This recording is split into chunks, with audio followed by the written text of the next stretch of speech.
Hi guys, who here knows about securitisation? Anybody have an idea about it, an iota? Just get a minute. Okay. Do you all want to stand for a minute, just get a bit of exercise, get the stretch yourselves out? Stand up for there a minute. Oh, let's stand up now, lads. Yeah, I guess stretch yourselves out there. Stand up.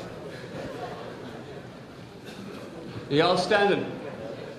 Some people here are not standing in the middle. Stand up. What these lads here? Do you want me to go down there and make them do what they're told? Make them do what they're told. Is there some people not doing what they're told in the audience? Why are you not doing what you're told? Everybody else is doing what they're told. All the good little sheep, the good little pigs are all standing because somebody told them to do it. Oh, come on, lads. Stop doing what you're told. What? They're going to lead you over the cliff. All right. Do you get that? Okay. You didn't have to stand. Who here has met me before? You did. That's fine. If you want to, you can do whatever you want. Okay. I mean, most people here wouldn't have met me before, I don't think. Okay. But you stood because I simply said, "Would you stand?" We've all been doing it. I've been doing it all my life. I've been told to stand. If you want to go to the toilet, put up your hand. You want to go, James? He wants to stand, you see. You can do what you want, lads. Start getting that into your heads. You can do what you want. If you don't want to pay, you don't have to pay. Can we have the money back next time? No. A good question. Okay. Do you remember Vincent Brown? I think he still has a program on telly. I don't really watch much telly myself. You know Vincent Brown? Yeah. And for anybody not from this country at the moment, it's a political and economic kind of program. A guy called Vincent Brown. He's a journalist by trade, I think. And I think he's got qualifications in law as well. I think he was a barrister. I think he trained as a barrister. Okay, Vincent Brown show. I don't know if it still runs, but it did. But going back probably about 6 or 8 months ago, Vincent had what I'd call one of the best economists in the world, a guy called Max Kaiser. Anybody hear Max Kaiser? Yeah. If you Google up Max Kaiser, I'm not sure how you spell the surname, K-A-I-S-E-R or Z-E-R. Okay, what is it? K-E-I-S-E-R. Google him up. Very interesting character. He's always tuning in to what's happening around the world and to what's happening in Ireland. But they invited Max Kaiser on the show, and on the same show, Vincent had a guy called Brian Lucy, another economist. He's an Irish. He's one of the experts in Ireland in the economy. He knows it all. Okay. Is Brian here today? Brian, are you here? Just checking. In case he tries to sue me again. And another guy called Konstantin Gurdjieff. I don't know if you know him. Yeah. So, and there was another economist on as well. I don't recall his name or her name. And there was somebody else on. So they had a nice, well-versed panel of... I'm not sure where Konstantin Gurdjieff is from. Is it Russia or France? I'm not sure. He's Russian, is he? Yeah. Well, I have a lot of time for Konstantin because I think he says really what he thinks most of the time. Okay? Brian Lucy... Well, I'll tell you about Brian in a minute. So we had Max Kaiser, and he's what we call a maverick economist. Okay, he just comes on and tells it as it is. Can I get a glass of water? That's there. Thank you. Sorry. So we had Max Kaiser, Konstantin Gurdjieff, and what's the other guy? Brian Lucy. And Max was asked to kind of give a summary of what has happened in Ireland, to more or less explain this thing called securitisation. And Max said what happened was, well, basically the banks took the signatures, they sold them and they packaged them up and they told them on as bonds, and then they went into securitisation and they blah blah. So he went on and he explained this. Now, if you weren't tuned into what he was saying, it would have gone over your head. Okay, but he came out and he said what we're going to try and explain to you guys today. He said this. Okay. Now, again, if you're not tuned into what he was saying, if you don't get the jargon, now he doesn't speak with jargon, he tries to explain it as, in what I'd call layman's terms, in my terms, because I'm not an economist, I like to understand things. So he explained it as best he could, and Brian Lucy was sitting at the end of the table, and Brian said, Max, that didn't happen in Ireland. That's what he said, and you can Google it up and you can find it for yourselves. He actually came out and he said, no, Max, that didn't happen in Ireland. Okay? So I called up Brian Lucy the day afterwards, and we had a very short conversation. And I actually have his number if anybody needs it. Very short conversation with him hanging up in the end. Because I said, Brian, I actually have the evidence. I have the documents available for you to download on the internet. He more or less said to me, well, you've taken everything out of context. I didn't really say that. I was saying something else. I said, well, tell me what you said. And then he hung up the phone. Okay. Now, this is one of those guys. You've seen the Irish enslavement video that Aidan did. Okay? Brian Lucy is teaching your children in college about economics, and he's denying this thing called securitisation actually happened in Ireland. Okay? Now, we'll explain it as best we can. There's probably an awful lot more to it than I understand, but it was explained to me by a guy I trust as an economist, and it wasn't Brian Lucy, by the way. Okay?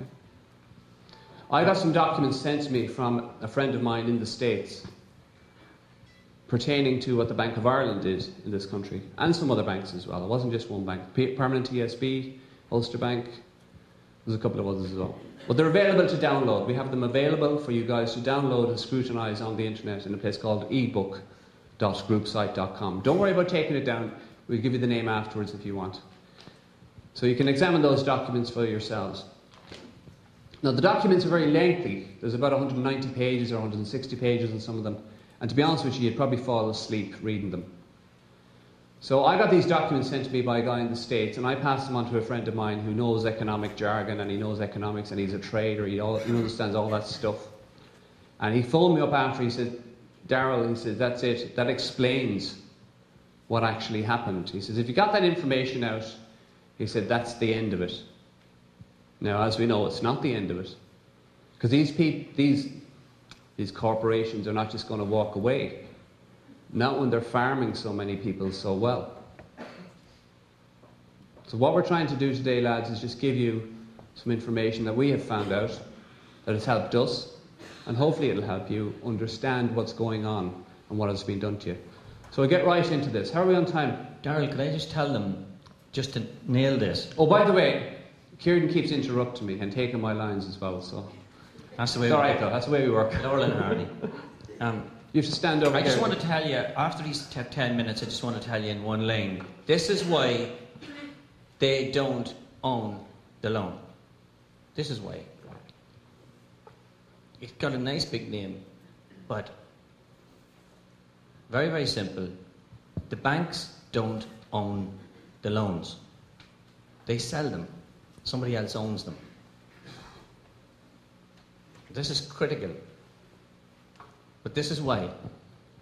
Now, off you go. Thanks.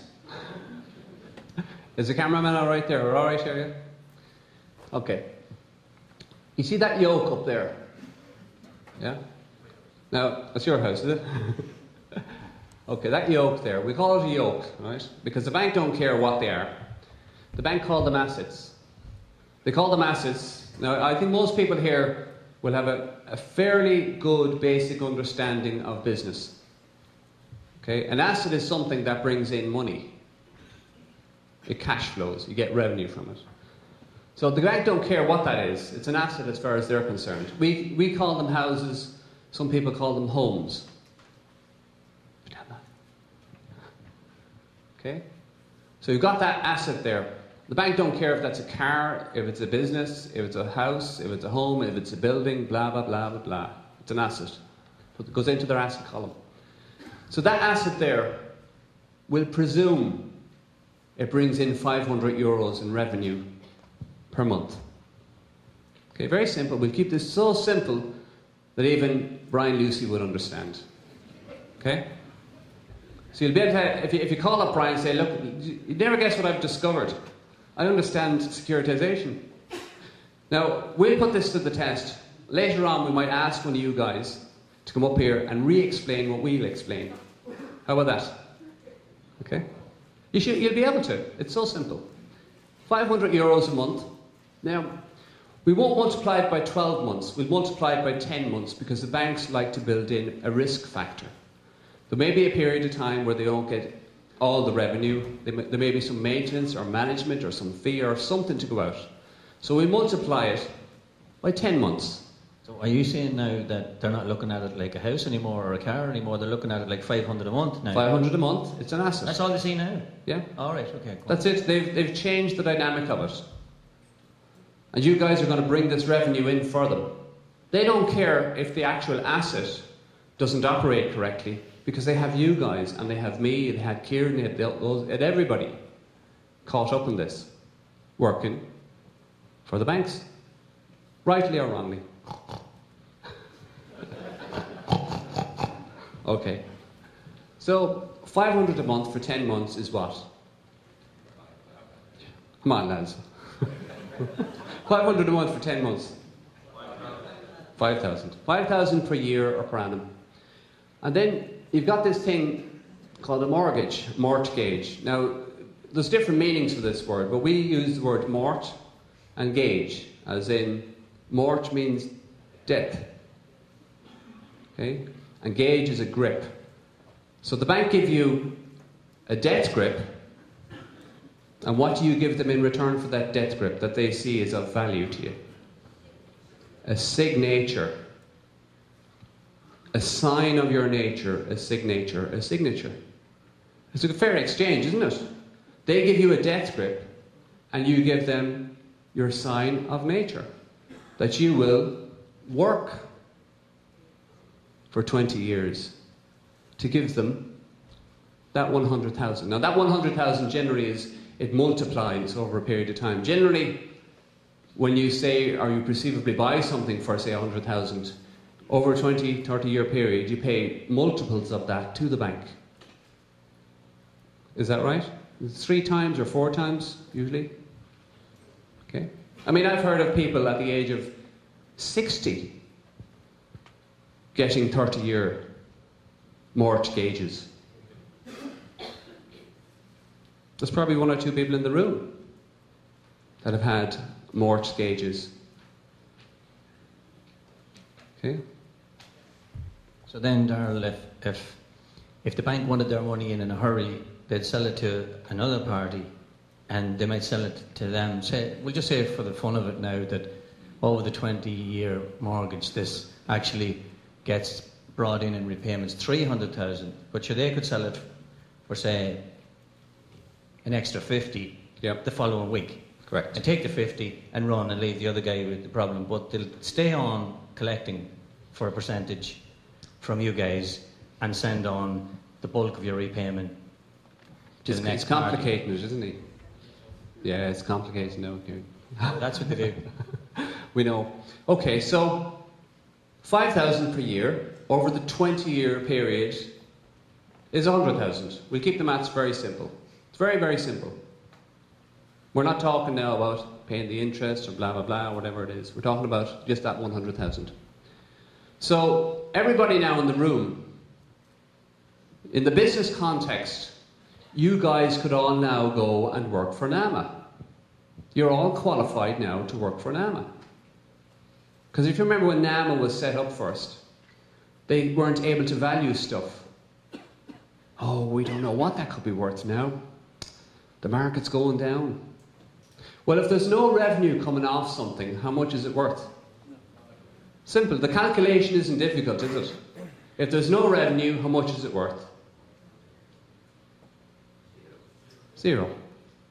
Very simple calculation. So you guys now know if there's 5,000 per month on any asset, be it a car, be it a business, be it a house, whatever it might be,